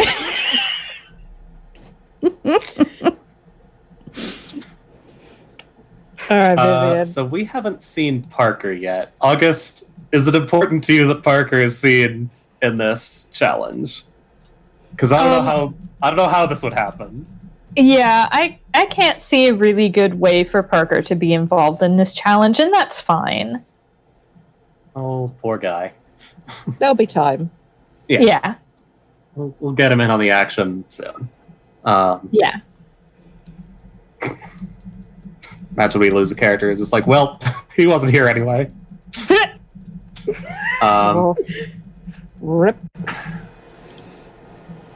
I want to circle back with Phee.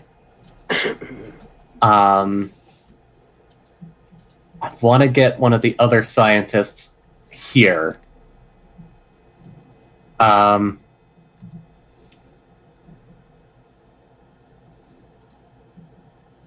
feel like this might be something that Vivien is trying to gather information, probably behind Marius's back.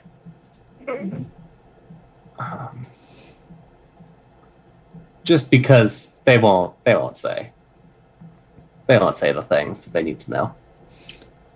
Is this then Phee showing Erwin how they take care of the mushrooms? Yeah, this can be the setup if you want to encounter that, if that works for your purposes. Do we want to do something outside of the lab? What does Phee do recreationally? Or, let me put it this way. Who could Vivien encourage to have a card, like a poker night or something similar? Yeah, Phee play poker. Absolutely. They're really good at it. The name that came to my mind is Rebel.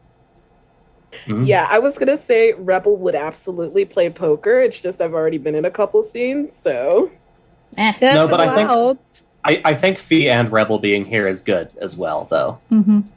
I just feel like it's Let's interesting invite to be Talanor. away from the Let's invite Talanor. And we could bring Parker too. That could be fun. Oh yeah, that could be fun. Parker's awful at poker. This I is know where at the Rebel very brings him. least. At the very least, Vivien has tried to convince Talanor to come along. Also, does he have a military title? General, frankly. Okay. Yeah, that's totally cool. Yeah.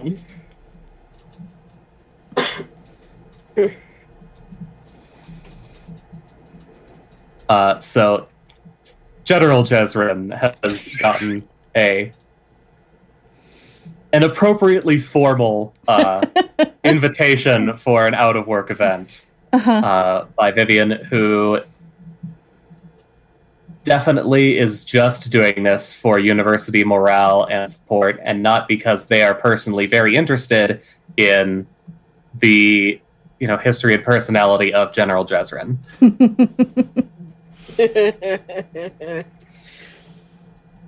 Yeah, I mean, if Vivien doesn't tell Talanor that it's specifically poker, he will come. Oh, what is the best bullshit way that this could have been phrased on an invitation? Invite? Yeah, if Parker is here, then it's not necessarily a work event. So it's not it is not a team building social necessarily. I mean, is it a dinner party? Yeah.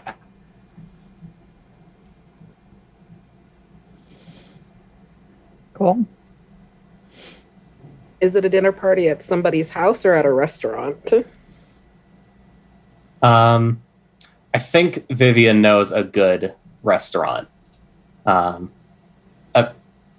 not like an upscale thing, maybe like I want to say almost like a tavern or like one of those cafes where you could do like somewhere where it wouldn't be inappropriate to do. You've rented a back Like room games at the and Ruby stuff. Tuesdays. Yeah, something like that. Maybe Yeah, maybe I a was gonna little say- better. It could be as part of your reasoning, given that you were there at the conversation. That's why Rebel and Talanor are just like looking to bring some much needed different energy to the project.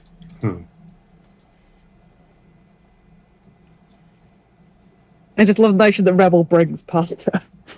Yeah, that's what I was Yeah. thinking. Like Rebel Like, Rebel even definitely him. is welcome to bring Parker.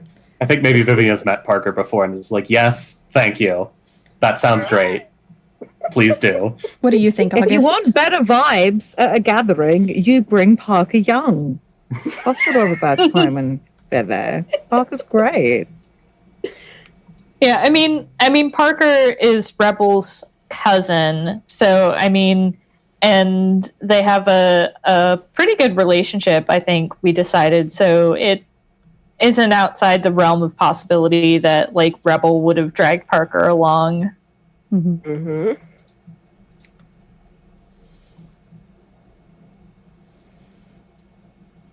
Yeah. Cool. So Phee and Rebel get this as I want to go have a good time.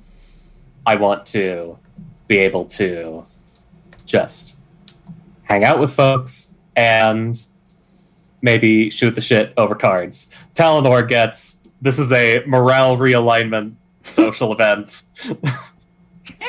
God.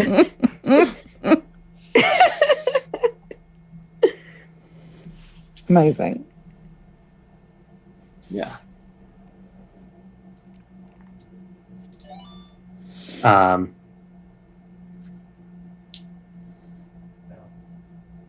Anyway, now that I've set the scene for 5 more minutes than was necessary, Nope, that was perfectly necessary. Hey, plus.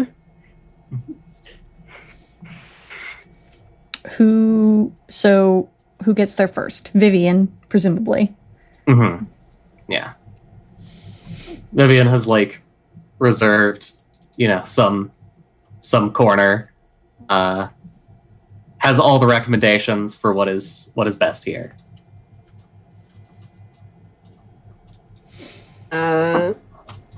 Unless Phee is the type to show up super early, I think Rebel's probably next, and probably also Parker if they went together, because Yeah. Rebel is definitely the sort to show up like 15 minutes early. Like, I just want to make sure we're not late and we're in the right spot. You know. So. Talanor shows up exactly on time.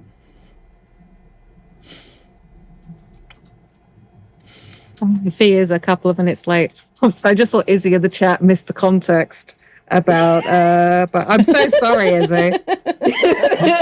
You missed the extended Erwin Rucker monster fucker call out that I did.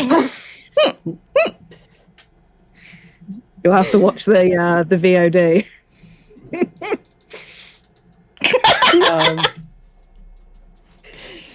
But yeah, Phee is not an unreasonable amount late. Mhm. It's more just like maybe a couple of minutes after the agreed meeting time. They show up. Mhm. And they do Yeah. apologize. I think Vivien has anticipated their drink order, so that is waiting by the time they get there. Okay, what do they think Phee drinks? See, that would require me to know personally about Phee's preferences, which I don't. I thought you were going to say it would have to involve you knowing about alcoholic beverages, which would also That be... is also true.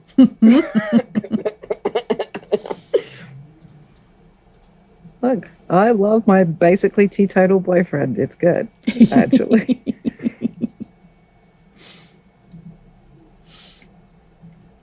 Give me a ballpark. Liquor, beer, cocktail, a vibe.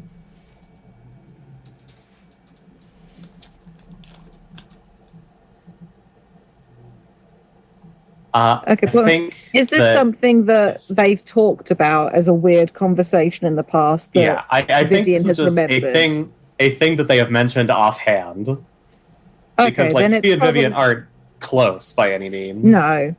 But if it's a sign like that Vivien has remembered something that came up in conversation, that's telling. And I'd say some kind of beer. I, Jade, don't know enough about beer to comment, but like probably like I don't know, an IPA or something like, or whatever this place has on tap that's good, that's sort of a lighter beer rather than like a stout or a porter. Yeah, it's something local too. Yeah. Speaking of teetotalers, August, does Parker drink? I think Parker is the kind of person who'd have one drink and then be tipsy. And I think he likes, fruity cocktails. Oh, excellent. Because I feel like Rebel would definitely order the giant margarita. Like the fishbowl. Yep. God, excellent. and then just look at it and go, oh, that's what I ordered. Well,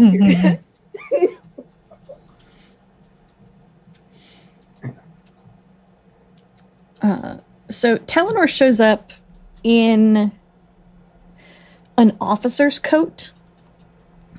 Oh no. It's so formal. Autistic king. I love her. And like he's pressed the uniform and polished his buttons kind of deal. And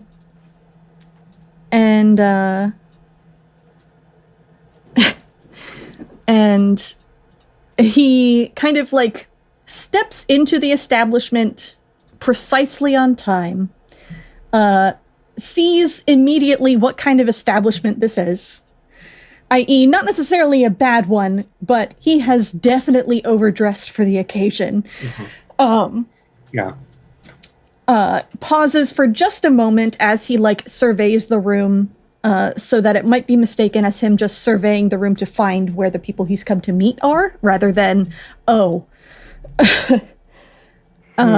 and walks over to the corner /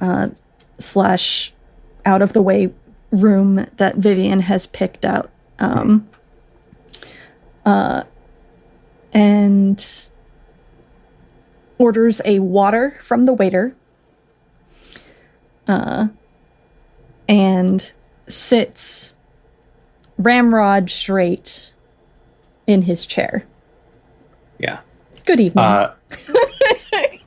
General, I am truly honored that you could join us. It is really, truly wonderful to have you aboard this project, and I wanted to make sure that you felt welcome. Vivien has dressed precisely one step below what they would typically wear for work, so it is intentionally overdressing for this place. For the purpose of Talanor not feeling as overdressed. And also, Vivien did, wave a second after they know that Talanor has seen them. And needs an excuse to still be looking. Good. Great.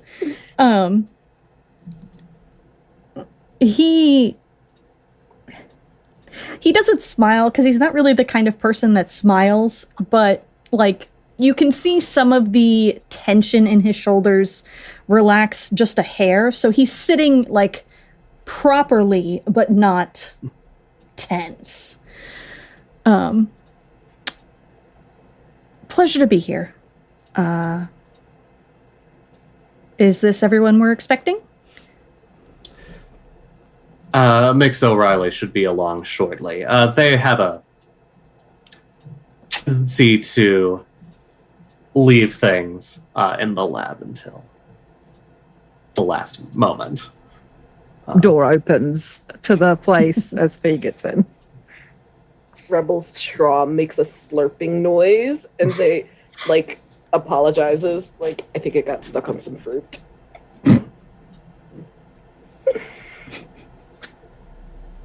Vivien's just like, right, so this is everyone.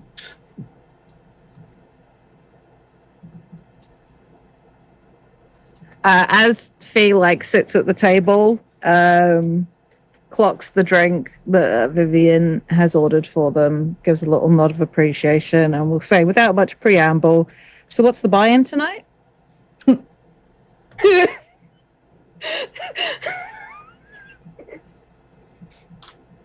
Well, it depends how much you brought with you. How much you prepared to lose? Pulls out wallet, starts flipping through. Vivien pulls out a full-on small case of cards, stacks of chips.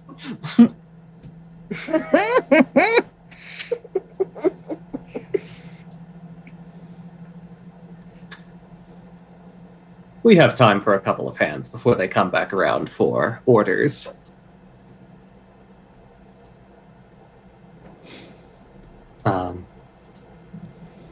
And Vivien is something of a card shark. Oh, that makes two of them. Yeah, so this is definite competition, at least between the two of them.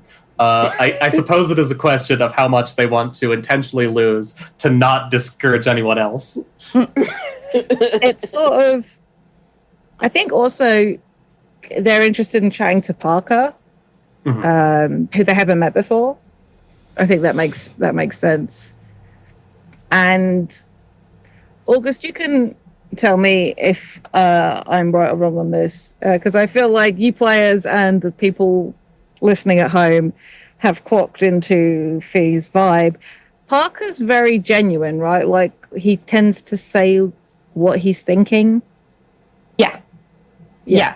So I think there's something about talking to Parker that's very easy for Phee. So we'll definitely play conservatively the first few hands, nothing showy. If Parker has a shit poker face, and loses his shirt,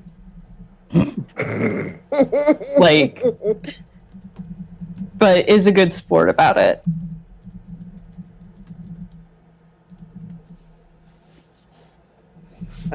Rebel is also a bit of a card shark, but almost definitely not as good at it as Phee or Vivien. There's something fun thinking about the different ways people can be card sharks. There are some people that are just good at reading tables. There are some people that sort of can effectively count cards. What makes Rebel good at cards? Is it a reading people thing? It's a little bit of a reading people thing and a little bit of card counting. And a lot of what Phee will clock as apparently random luck. Yep. That tracks.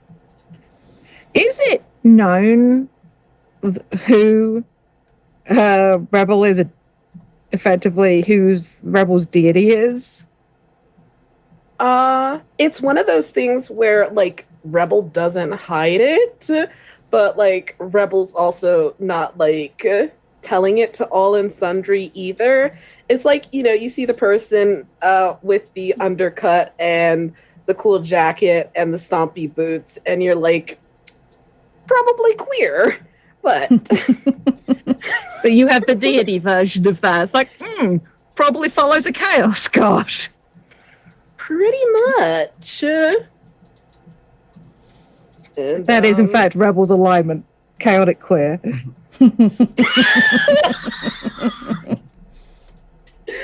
Fully.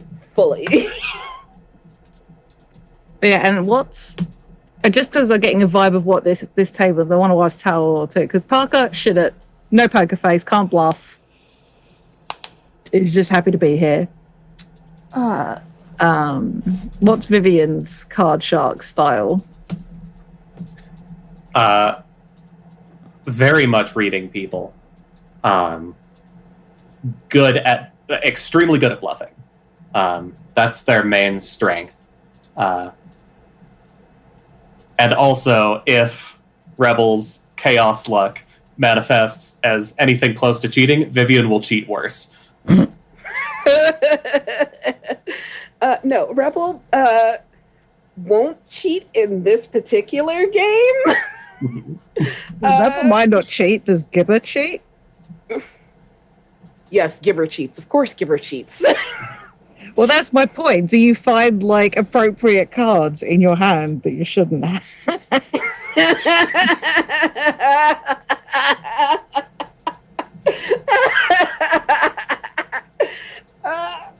I think it's more like Rebel just like very consistently like manages to pick up just the right card, or will cut the deck and then pick up a card, that sort of thing. Not often, but like just often enough that it's like so like I think for Vivien in particular, I don't think they'd be able to specifically say that Rebel is cheating because it's not that obvious, but it's like just sus enough. I mean, the original incarnation of Vivien was also a paladin, so there's something going on here. In that case, they probably pick up on it a little bit, but it's like there is something being counteracted. What about Talanor? Is Talanor good at cards? So once he finds out what it is that's happening here? So I don't know that he's good at cards. I think he's passable at cards in general because he was in the military for all his life, and so they know how to play cards. That's a thing that you do. And so he's passable at cards. But the thing that makes him frustrating to play against is not because he's good, but because he's impossible to read. He makes plays that probably aren't the best plays for poker, but he can get away with them because everybody looks at this stone-faced, intimidating, towering man, and it's just like, yeah, that makes sense. He definitely has what he says he has, kind of vibe. Cool. Yeah. Very. I think there becomes this interesting table dynamic then of who Phee is willing to bet against, as it were. Like, and when certain people are holding, there are people they absolutely will call out. Doesn't do it to Talanor. I think you clock that that's happened like a couple of times maybe, but for the most part doesn't. And given how much Vivien and Rebel are both good at paying attention, they might not necessarily be able to figure out why, but I think they would see that reluctance to do so. Though it could just it might read as them being intimidated. That's up to you guys, how you read it. But it's definitely like an unwillingness to test luck against him, if that makes sense.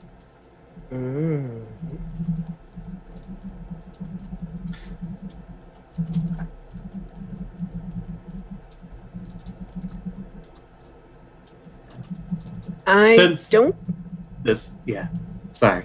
You good? Oh no, you're good. I was just gonna say, I don't think Rebel picks it up during the game. It's one of those things Zay notices in hindsight because there is definitely like Rebel is not rude to Phee, like at all, nothing close to it. It's just like most people would clock it as Rebel being shy around Phee or just not having much to say to Phee. You know that thing where you can talk normally to everybody except for the person you have a crush on? That's Rebel's Yeah. thing. Yeah. I think Phee is careful around Rebel. Not in a awkward way, but like doesn't ever seem to press or like push back against those sorts of things, and never like calls Rebel out for being different around them than they are with other people.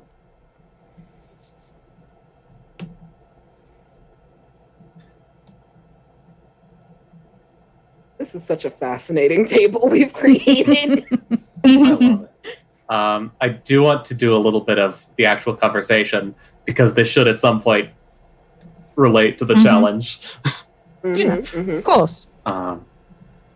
So I think that this starts with Vivien talking to Talanor. Just General, I'm sure we're all very interested to know what you see in this project.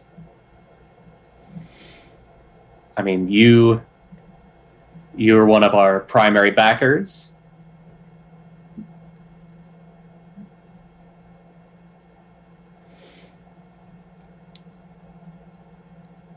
I know that sounded like there was going to be more of that sentence, and then there wasn't.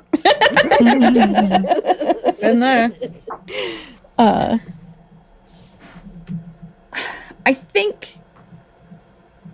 think Talanor has a very well prepared speech because I think he's been asked this question a fucking lot. Because everyone wants to know why the former 5-star general is taking an interest in this weird university project. And so he has, I think, several stock answers to this question that he has specifically practiced to be able to answer this question. And I think he starts with that. And it just gives the spiel that well, I really believe in the capabilities of this project, and the university was my alma mater, and I wanted to be able to give back, and I think that this project can do a lot for our world and the possibility of opening travel up to the far reaches of the continent where we wouldn't otherwise be able to travel except for months long trips. And he makes a joke that is clearly a canned joke. He has told this joke many times of having crossed that distance many times myself. Ha ha. Does he say haha like he that? does not. He does not. But the kind of wry smile he gives looks out of place on his face.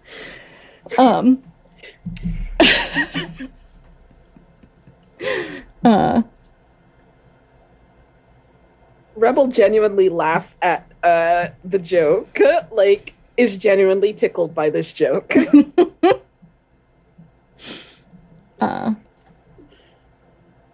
But yeah, he gives this whole answer. It's very rote. I don't know if Vivien accepts it. Because Vivien has for sure heard him give this spiel before. I think they give a genuine smile. It's like, oh, that's all well and good, General. It's excellent for coaching Mr. Brown. But it didn't have to be mixed favors, did it? You picked them for a reason.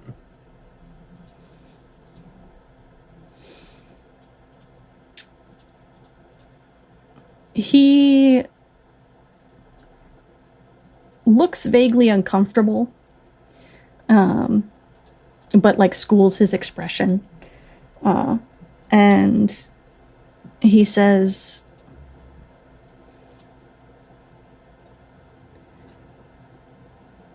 Mixed Favors has done some of the most impressive research that I have seen this generation. If anyone is going to be able to do something as out of left field as this is, it's them.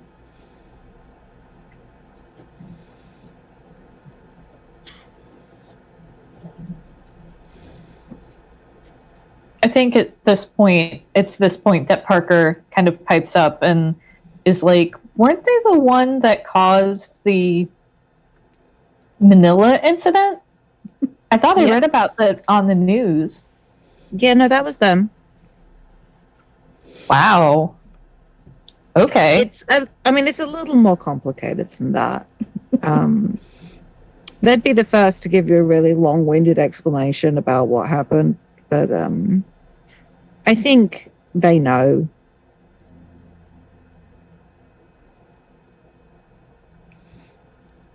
Yeah, I think They're making amends in their own way.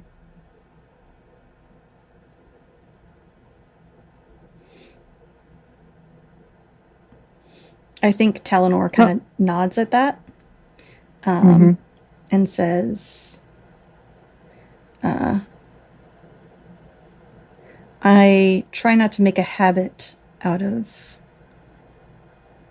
judging people for past actions when they are attempting to move past them.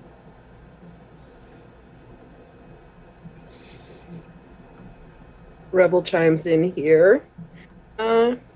It's always a good idea to judge people by their current actions. So if you choose to dislike Mixed Favors for the person they choose to be just in general, that makes a lot of sense.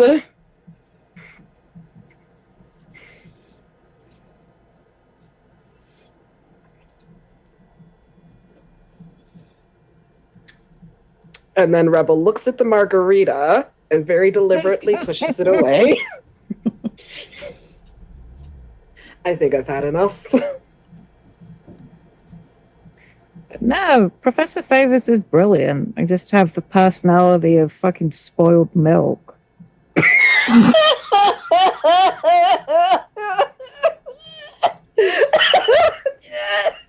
What?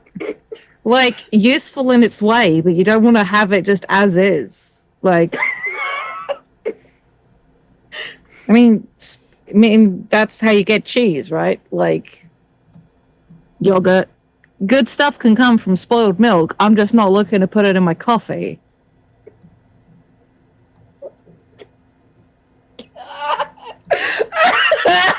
I'm sorry, I appear to have killed Dirk. Oh, it's not difficult. Don't take this away from me, Dirk. I was feeling really accomplished. I didn't mean to take it away from you. You're good. You're good. I promise. I love you. We should find how we want this scene to end, though, Schrag, because we should get to the end of this challenge. Yeah, for sure.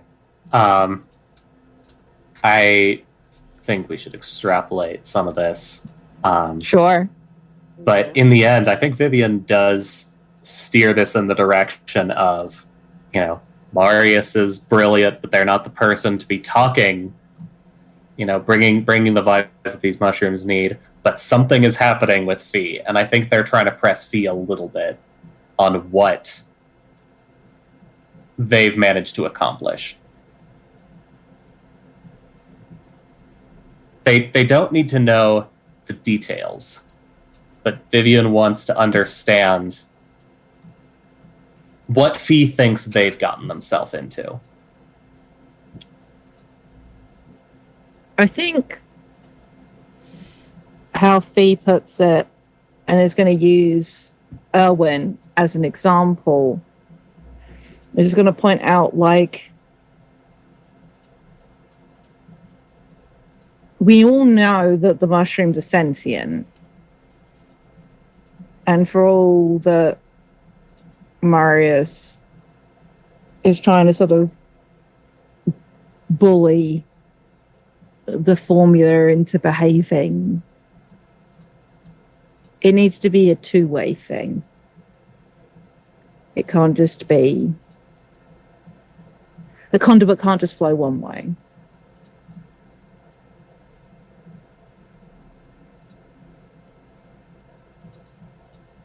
They're not really giving up what it is they're doing, but there is clearly, like, the way they talk about the mycelia and everything, just like there is this empathy about it. And throughout this conversation, Rebel is like an unexpectedly staunch Marius defender.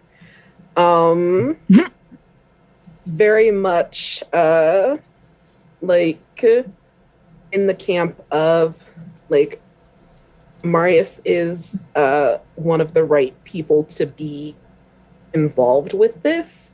Maybe not the only one, but definitely one of them. So, And I think Phee would agree as well. Like, Marius designed the machine. It's Marius has built the framework that this is all resting on.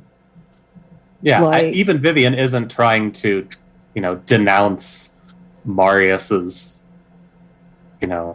honor or their, or just them as a person. Rebel was happy to denounce Marius as a person, but Yeah, Phee as well. Mhm.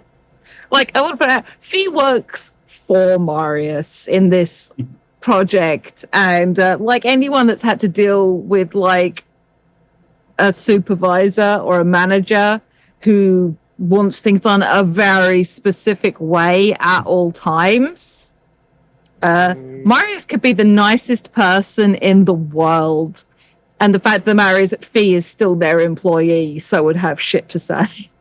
You know? Yeah, but Vivien's not talking in the way that they like dislike Marius or don't want to be working with them. I want that clear. But yeah, I think that kind of steers Vivien in the right direction of, okay, Phee might know what they're getting themselves into. And maybe sometime in the next challenge, Vivien will have to have a talk with Marius.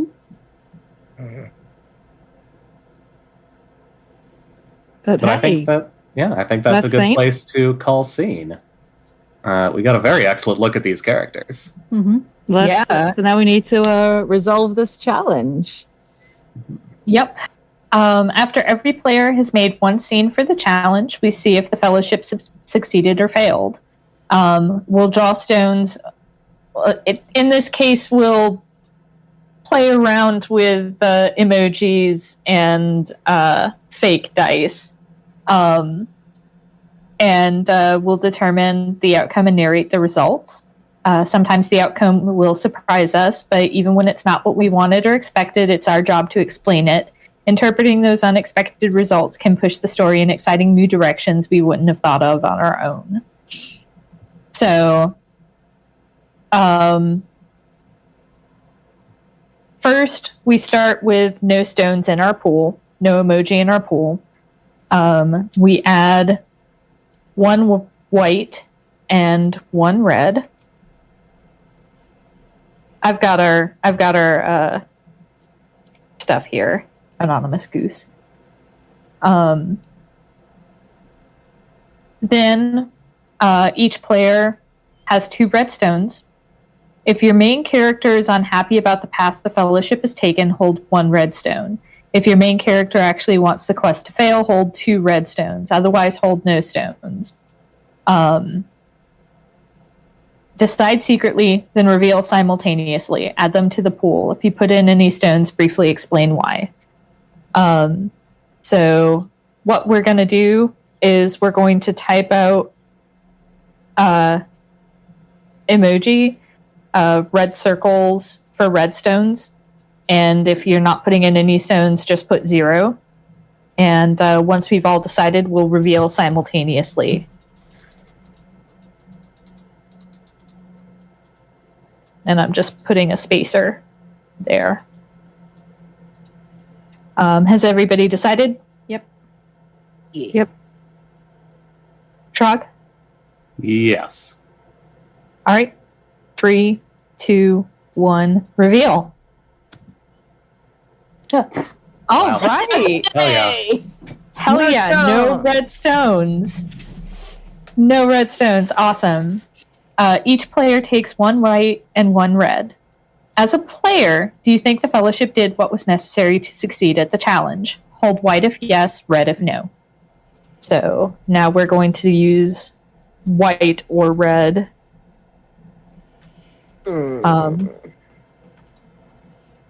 As we decide. Oh, there.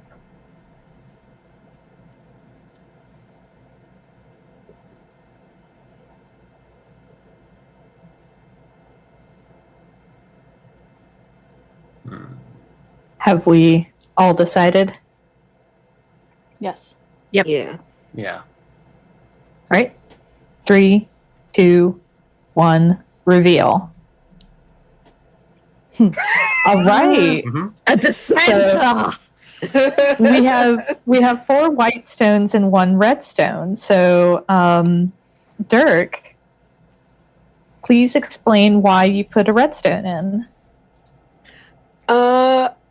Because it very much feels like Marius is going to push back against like properly communicating with the mushrooms. And I guess that's the main reason, is that it just feels like Marius is going to be an obstacle to this. Possibly on purpose, maybe by accident, I don't know. That makes sense. All right, so the next thing we do is we quote-unquote draw stones. What we're going to do is we're going to roll a d7. 1 and 2 is a red stone. Everything else is a white stone. So I'm going to go into... So in the FTL server, we have a dice bot, so I'm just going to roll in there. We need to get a dice spot back in the static stone server. We do. All right.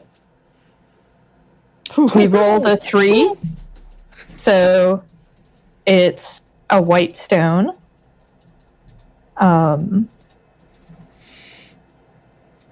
We have to draw again. Yes, we have to draw again. We don't, quote, put the stone we drew back, so it's going to be a d6. 1 and 2 are red.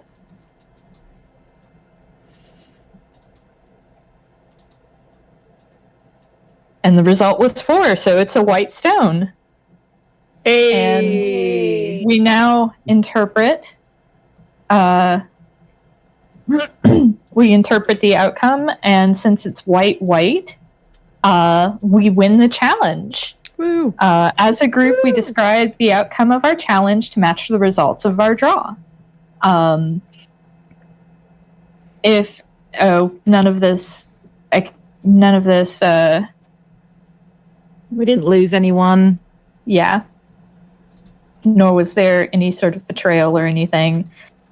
So none of that is applicable. So I don't know. I think it's pretty simple. I think I'm not going to say that Marius is happy about the shuffling around of who's doing what, but I think that they don't push back against it the way that might be expected, because the unfortunate thing, quote unquote unfortunate thing, is we see results, and so Marius is like, well shit, I guess we better pivot to doing it this way.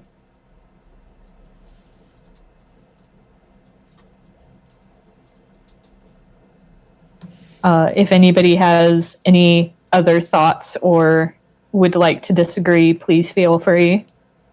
I like that. Yeah, I do too. I do too. Is this growth from Marius?